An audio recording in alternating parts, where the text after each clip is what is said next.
Hello everyone.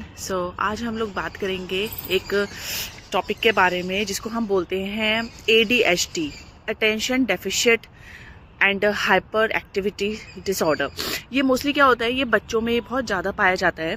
बच्चों में होता है, एडल्ट में भी होता है। अगर आप इसको प्रॉपर ट्रीट नहीं करते हैं ना तो ये एडल्ट में भी चला जाता है। ऐसा कोई इशू नहीं है कि एडल्ट में नहीं होता है, बच्चों में होता है। एक तरह का ये साइकोलॉजिकल इशू होता है। साइकोलॉजिकल इशू इज़ लाइक कि बच्चे, जैसे आपने ना नॉर्मल अपने डे रूटीन में देखे होंगे कि बच्चे थोड़े से, आपने देखा होगा पार्टीज़ में या अपनी डे टू डे लाइफ में आपने देखा होगा कि बच्चे ना कुछ होते हैं जो बहुत ज़्यादा ऐसा हाइपर एक्टिव से होते हैं। मतलब एक जगह बैठते नहीं है, कहीं बैठे हैं तो चेयर घुमा रहे हैं, नहीं तो ऐसा हाथ चला रहे हैं। मतलब कुछ ना कुछ एक्टिविटी करते रहते हैं। या जैसे आप बातें कर रहे हो तो वो नॉर्मल कुछ बोल रहे हैं, बीच में बोल रहे हैं, ठीक है। अब आप बोलोगे कि मैम ये तो सारे बच्चे बोलते ही हैं एक एज पे आके, मतलब छोटे बच्चे तो करते ही है।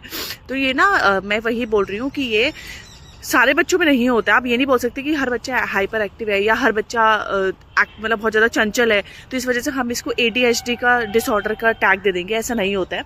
इसके कुछ क्राइटेरियाज होते हैं, वो मैं आपको अभी बताऊंगी थोड़े टाइम में कि क्या क्राइटेरियाज है जिसके बेसिस पे आप डिसाइड करते हैं कि ये एक्चुअल में है या नहीं है, ठीक है। तो इसमें क्या होता है बेसिकली कि देखिए, जैसे आप जो बोल रहे हैं, मतलब मैं आपको बताती हूँ कि जैसे छोटे बच्चों में आप इसको छोड़ दीजिए, 3 to 4 ईयर्स तक आप छोड़ दीजिए। अगर उस समय बच्चों को है तो लेट इट बी, क्योंकि वो उतना ज़्यादा डायग्नोजेबल वैसे भी नहीं होता है। बट आफ्टर 4 ईयर्स अगर आपको सेम चीज़ डायग्नोज हो रही है, जो मैं भी आपको बताऊंगी, then it is a matter of concern और आपको जाके अच्छे से वहाँ पे बात, मतलब आपको अच्छे से देखना पड़ेगा, ठीक है। तो मैं आपको पहले बताती हूँ, एक साइकोलॉजिकल डिसऑर्डर है जो बहुत ही ज़्यादा कॉमन है, मतलब ऐसे बच्चों में ही डायग्नोज होता है एंड अगर प्रॉपर ट्रीट नहीं है तो ये एडल्टहुड तक भी चला जाता है। तो उसके बाद क्या होता है मैं आपको बताती हूँ कि अभी जो इसके 3 कॉम्पोनेंट्स होते हैं जो आपको ध्यान रखने हैं। जो सबसे पहला जो होता है, आपको इसके नाम में ही पता चल गया, the first one is in attention, second one is impulsive behaviour and the third one जो हमारा होता है वो होता है हाइपर एक्टिविटी। इसके 3 कंपोनेंट्स हैं जिससे हम इसको डिसाइड करते हैं कि बच्चा ADHD डायग्नोस्ड टैग है या नहीं है। तो मैं आपको नेक्स्ट में बताती हूँ कि क्या क्राइटेरियाज है। देखिए 9 क्राइटेरियाज होते हैं, उन 9 क्राइटेरियाज में से 6 क्राइटेरियाज आपके फुलफिल होने चाहिए, जिसमें से हमारा हाइपर एक्टिविटी और इनअटेंशन का एक तरफ रहता है, इम्पल्सिव बिहेवियर का एक तरफ रहता है। तो आइए पहले हम उस क्राइटेरिया को देखते हैं। मैं आपको बताती हूँ क्राइटेरिया इस DSM-5 जो वर्ल्ड वाइड एक्सेप्टेबल होता है इसको डायग्नोज करने के लिए, ठीक है। चलिए अभी मैं आपको पहले, आप स्क्रीन पर देखिए, मैं आपको सारे क्राइटेरिया बताती हूँ कि क्या फुलफिल होते हैं इसमें। चलिए फटाफट से इसके क्राइटेरिया देख लेते हैं। देखिए जैसे सबसे पहला इनअटेंशन में आता है कि बच्चा क्या करता है, बहुत ज़्यादा मतलब पेइंग अटेंशन प्रॉपर पे नहीं करता है। उसके बाद वो ढंग से बातों को सुनता नहीं है, बहुत जल्दी डिस्ट्रैक्ट हो जाता है अगर काम कर रहा है या खेल रहा है। या उसके बाद वो बहुत ज़्यादा केयरलेस मिस्टेक्स करता है, फ्रिक्वेंटली कोई भी टास्क प्रॉपर कंप्लीट नहीं करता है, डिसऑर्गेनाइज्ड है, प्रॉपर कोई चीज़ नहीं करता है, चीज़ों को बहुत जल्दी भूल जाता है, या कोई भी मेंटल एफर्ट नहीं डालना चाहता है किसी भी काम में। ये इनअटेंशन के क्राइटेरियाज है। हाइपर एक्टिविटी में आता है जैसे कि वो ऐसे काम करते हैं कि जैसे मोटर लगा दिया उसके अंदर, आपने देखा होगा बच्चों के अंदर मोटर लगा दिया, बच्चे भागे जा रहे हैं, ये काम करे वो काम कर रहे हैं, एक जगह बैठता नहीं है और बहुत ज्यादा फिट्स करता है, मतलब बहुत ज्यादा हाथ पैर चलाता रहता है, बातें बहुत ज्यादा करता है और बहुत आराम से नहीं खेलता है, मतलब पूरा दिन ना उछल कूद करना, ये सब करता रहता है। ये हमारे हाइपर एक्टिविटी के क्राइटेरिया होते हैं। इम्पल्सिविटी में हमारा आता है जैसे कि बच्चा बिना कुछ सोचे बोल रहा है और बिल्कुल भी उसको मतलब अपनी बात का वेट नहीं करता है, चीज़ों को वेट नहीं करता है कि उसका जब टर्न आएगा उसको तब बातें करनी है, क्वेश्चन कंप्लीट होने से पहले बोल देता है और दूसरों को बहुत ज़्यादा इंटरप्ट करता है। तो ये सारे क्राइटेरियाज होते हैं। इसमें से जो हमारे क्राइटेरियाज होते हैं ना, एटलीस्ट हमारे 6 क्राइटेरियाज होने चाहिए जो हमारे मैच करने चाहिए। एंड ये मैं फिर से बोल रही हूँ कि बहुत छोटे बच्चों में ये चीज़ आप डायग्नोज नहीं कर सकते हो, क्योंकि छोटे बच्चों में ये चीज़ें बहुत ज़्यादा कॉमन है, हाइपर एक्टिविटी, इनअटेंशन और ये सब। पर एक एज के बाद जब बच्चे को समझदार हो जाना चाहिए, अगर उसके बाद भी बच्चे ये सारी चीज़ें आपको शो कर रहा है तो इसका मतलब बच्चों को ADHD का सिंड्रोम हो सकता है। तो आप जाके उसको पक्का से एक बार टेस्ट कराइए। तो चलिए आप लोगों ने देख लिया कि इंट्रोडक्शन की भाई पहले ये है कि ADHD कब से आपको डायग्नोज करना है इसको, और इसके कंपोनेंट्स क्या है और इसके क्राइटेरिया फैक्टर्स क्या है, जिसको जो वर्ल्ड वाइड फेमस है, मतलब जो वर्ल्ड वाइड यूज होता है हमारे DSM-5 करके वो। नेक्स्ट हम करते हैं इसके कॉजेज क्या होते हैं कि ये एक्चुअल में होता क्यों है। तो रीजन क्या होता है मैं आपको बताती हूँ। देखिए इसमें सबसे पहले एक तो जेनेटिक एंड बायोकेमिकल रीजन आता है। जेनेटिक रीजन में ये होगा कि जैसे कुछ ना कुछ जीन्स इन्वॉल्व है जिसकी वजह से ये सारी की सारी प्रोसेसिंग हो रही है अकॉर्डिंग टू रिसर्चेस, क्योंकि प्रॉपर एक पिन पॉइंट करना कि हाँ this is the only reason जिसकी वजह से ADHD होता है, ऐसा नहीं होता है। There are so many factors. तो हम ये बोल सकते हैं कि हाँ कुछ जीन्स इसमें इन्वॉल्व है अकॉर्डिंग टू रिसर्च जो ADHD को करते हैं, ठीक है। नेक्स्ट हम लोग बात करेंगे कि जैसे बायोकेमिकल फैक्टर्स हो गए। क्या होता है कि जैसे हमारा जो ब्रेन का सबसे फ्रंट पार्ट होता है जिसको हम बोलते हैं प्री फ्रंटल लोब, जो बोलते हैं प्री फ्रंटल एरिया जो बोलते हैं, वो हमारा ये अटेंशन, सीक्वेंस में काम करना, इन सबको कोऑर्डिनेट करता है। तो यहाँ पे क्या होता है, हमारा डोपामिन और नॉरएपिनेफ्रिन हमारा रिलीज होता है। अगर कुछ बच्चों में ये कम रिलीज होता है केमिकल, जिसकी वजह से उनको ये ADHD का सिंड्रोम हो जाता है, डिसऑर्डर हो जाता है। तो ये हमारा बायोकेमिकल रिएक्शन हो गया। ठीक है, फिर क्या होता है कि जैसे अब मान लीजिए बच्चा प्री मैच्योर हुआ है, उसको NICU में रखा है, तो उसकी वजह से भी बच्चे को हो जाता है। पर ऐसा नहीं है कि अगर कोई बच्चा NICU में गया उसको ADHD हो गई होगा।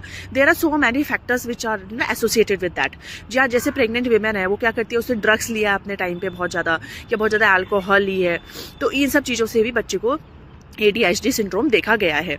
ठीक है, या जैसे बच्चे को मेनिंजाइटिस है, ब्रेन में स्वेलिंग होती है ना, मेनिंजाइटिस है, उसके बाद उसके ट्रीटमेंट के बाद उसको बच्चे को ADHD हो रहा है, that is also normal part.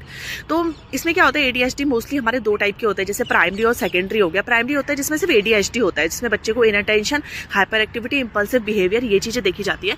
पर सेकेंडरी में क्या होता है, it is associated with other things too, जैसे ऑटिज्म है। ऑटिज्म आपने सुना होगा, बच्चे वो भी ऑलमोस्ट ऐसे ही होते हैं, हलचल करते हैं, एक जगह पे कंट्रोल करके नहीं बैठते हैं, ये सब चीज़ करते हैं। तो आप इसमें दो तरह के होते हैं। अब आप इसको डायग्नोस करते हैं। ठीक है, डायग्नोस कैसे करते हैं, इसमें कोई CT scan, MRI, blood test, ये सब कुछ नहीं कराना होता है। जो डायग्नोस्टिक टूल्स आपको बताया ना, आपको सिर्फ यही चीज़ पे फोकस करना है। इसमें क्या करना है, जैसे मान लीजिए आपके पास 3 टाइप के एरियाज होते हैं। एक बच्चा स्कूल जाता है, एक बच्चा घर पे रहता है, और बच्चा कम्युनिटी में रहता है, मतलब पब्लिक प्लेस में रहता है। इसमें से जब भी ये क्राइटेरियाज जो आपने देखे हैं, जो 9 में से मतलब जो भी आपके 6 क्राइटेरियाज मिनिमम जो होने चाहिए, इन 3 जगहों में से 2 जगह पे फुलफिल होने चाहिए। ऐसा नहीं है कि जैसे मान लीजिए कोई बच्चा घर पे है, बहुत उछल कूद कर रहा है, बहुत शैतानी कर रहा है, स्कूल जाके आप मैडम से बात करो, मैडम कह रही है नहीं बच्चा तो बहुत आराम से करता है, मैं जो बोलती सारा कहना मानता है, एक जगह पे बैठता है, बिल्कुल हिलता भी नहीं है ना, अपनी सारी चीज़ें अच्छे से कंट्रोल करता है। तो क्या होता है कि जो आपके ये जो क्राइटेरियाज है, ये क्राइटेरियाज 3 में से 2 जगह पे फुलफिल होने चाहिए। या तो वो पब्लिक प्लेस पे ये आपका हरकत कर रहा हो बच्चा, और घर पे भी कर रहा है 2 जगह पे, या फिर स्कूल में कर रहा है, घर पे कर रहा है, ऐसे करके। सिर्फ ये नहीं कि एक जगह पे कर रहा है, बाकी 2 जगह पे नहीं कर रहा है, तो आप उसको ADHD का टैग दे देंगे। इस चीज़ का ध्यान रखिएगा। ठीक है, तो अब डायग्नोसिस मैंने आपको बता दिया, सिर्फ डायग्नोस्टिक जो टूल्स है उसी के अकॉर्डिंग इसका डायग्नोसिस होता है। ट्रीटमेंट में 3 तरह के इसके ट्रीटमेंट होते हैं। The first one is behaviour therapy, जो हम बिहेवियर थेरेपी करते हैं। इसमें क्या होता है, बच्चे को आप ना ऐसे थोड़ा बिहेवियर के थ्रू आप उसको कंट्रोल में करते हो। ये और इसमें मैं आपको बताऊँ, सिर्फ पेरेंट्स का रोल नहीं है, होल फैमिली का रोल होता है इस ट्रीटमेंट के लिए। जैसे बिहेवियर थेरेपी में आप बच्चे को कर रहे हो कि आप बच्चे को बोलते हो कि बेटा आप यहाँ पे आराम से बैठो, अपना ये होमवर्क करो, अपना ये टास्क करो, जब आप उठोगे तो मैं आपको ये रिवॉर्ड दूंगी, मैं आपको ये चीज़ दूंगी। तो ऐसा नहीं होना चाहिए कि आपने उसको बोल दिया पर वो दादा दादी नाना नानी के पास गया और उससे वो जाके वहाँ से ले लिया। तो ये चीज़ आपको प्रॉपर पूरी फैमिली के साथ बैठ के बात करनी है कि हाँ, अगर आप इसकी कोई थेरेपी स्टार्ट करें तो all family have to come together, कि वो अच्छे से उस बच्चे का ध्यान रखे। ठीक है, तो ये जैसे बच्चा है, आपने बोला कि अगर आपने ये शैतानी करी, आपने ये टास्क नहीं किया, तो हम आपको ये चीज़ नहीं देंगे, या हम आपको घुमाने नहीं ले जाएंगे, हम आपको मॉल नहीं ले जाएंगे, हम आपको खेलने नहीं ले जाएंगे। तो ये होता है, ये इस तरह से आप बच्चे को बिहेवियर थेरेपी करते हैं, और ये बहुत ज़्यादा यूज़ में आती है, यानी एक्चुअल में बच्चे को बहुत ज़्यादा फ़र्क करती हैं टाइम आने पर, मैं आपको बता रही हूँ। ठीक है, तो ये होता है। अब क्या होता है नेक्स्ट, जैसे ट्रेनिंग फॉर पेरेंट्स को ट्रेनिंग दी जाती है कि अपने बच्चे को कैसे आपको कंट्रोल करना है, कैसे बच्चे को सबसे पहले आपको देखना है कि बच्चा हमारा इन 3 जगहों में से कौन कौन सी जगह पे कौन कौन सा बिहेव एक्चुअल में शो कर रहा है। तो आपको इस चीज़ का ध्यान रखना है। थर्ड वन हमारा मेडिसिन आती है, जिसमें स्टिमुलस, नॉन स्टिमुलेट मेडिसिन होती है।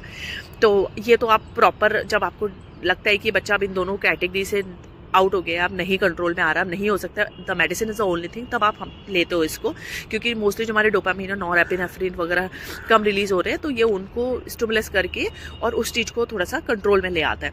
तो ये होता है। ठीक है, तो ADHD में आपको समझ गए कि मैंने क्या बताया, attention deficient hyper activity disorder, ये एक मतलब बच्चों में ही होता है, इनफैक्ट बड़ों में भी होता है। मैं आपको बताऊंगी, आप बड़ों में भी बहुत सारे ऐसे फैक्टर्स, ऐसे रीजंस देखोगे जो आप खुद बोलोगे कि अरे ये तो हमारे जान पहचान में हमने खुद देखा है, तो इसका मतलब इसको ये सिंड्रोम है। तो ये ऐसा होता है, हम इसको नेगलेक्ट कर देते हैं क्योंकि हमें लगता है कि अरे यार ऐसा थोड़ी होता है, ये सब चीज़ें तो बहुत ज़्यादा नॉर्मल है। तो मैं अभी भी आपको बोल रही हूँ, छोटे बच्चों में ये चीज़ नॉर्मल आप ले सकते हो, पर एट दैट एज, जैसे 4-5 साल से ऊपर का बच्चा होता है, तो थोड़ा समझदार हो जाता है। अगर उनमें से वो क्राइटेरिया 6 कर रहा है, तो इसका मतलब it is a matter of concern, आप अच्छे से उसको फोकस करिए। ठीक है, और ADHD and autism almost same ही होता है, पर इसमें कुछ डिफरेंसेस होते हैं न्यूरोलॉजिकली एंड काफ़ी फैक्टर्स के थ्रू, वो मैं आपको कभी इन शॉर्ट वीडियो में या ऐसे करके बता दूंगी। ठीक है, अब नेक्स्ट मैं आपको बताऊंगी ADHD कल की एडल्ट में कैसे शो करता है, एडल्ट क्या ऐसे रिएक्शंस करते हैं, एडल्ट क्या ऐसे बिहेव करते हैं जिसमें आप बोल सकते हो कि हाँ इसको ADHD है। ठीक है, तो आप अच्छे से ध्यान रखिए, अपने बच्चों का भी ध्यान रखिए, आपके नियर वंस में किसी बच्चे को आपने ये चीज़ नोटिस करी है तो उनको भी अच्छे से एक बार बोलिए। ठीक है, तो चलिए फिर आज सैटरडे है, तो अपना सैटरडे अच्छे से एंजॉय करिए। Okay, and thank you so much, bye bye.